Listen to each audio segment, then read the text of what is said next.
Boat, water, storm, waves, shores are the few natural things that Jesus often refers in the Bible. All of them marvel and excite our living. Today, dear friends, in Matthew chapter 14, 22 to 33, Jesus presents the journey of disciples in the lake. He made the disciples to get into the boat and go on ahead of him. Then he sent the people away. After sending away the disciples and people, he went up a hill to pray. Jesus teaches us that keeping away all that is preoccupying us, all that is bothering us, is the first step towards prayer experience. Do not take our responsibilities, our crowded thoughts, with us as we move for prayer.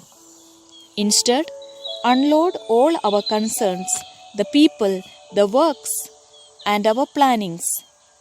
Leave the people and preoccupations in the valley of our life. Then we need to climb up the hill to meet our Lord. There we need to be alone with Him. Then we can sing with the psalmist, "Alone with none but Thee, my Lord." Jesus experiences the deep communion with His Father when He was in prayer. We are called to have a deep-rooted relation with Jesus.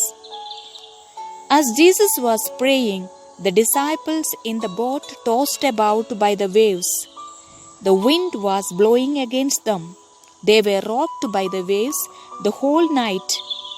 They were struggling alone in the water without Jesus.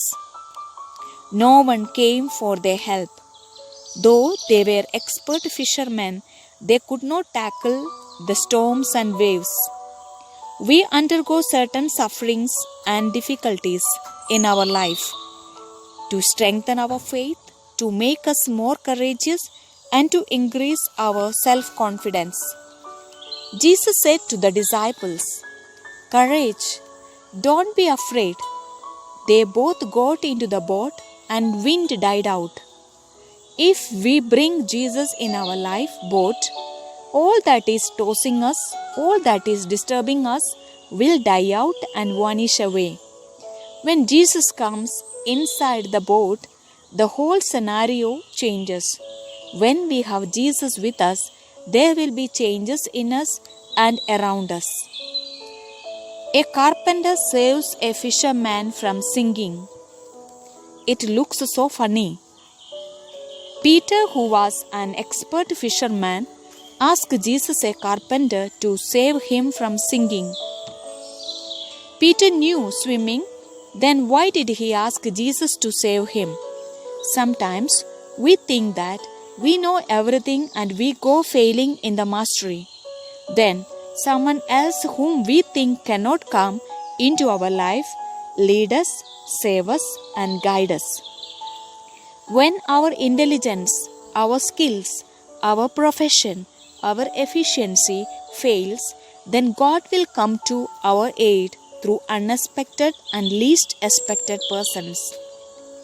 Let us pray to Jesus like Peter, "Lord, command me to come to you from my sinfulness, from my tribulations, disappointments, frustrations, and my loneliness."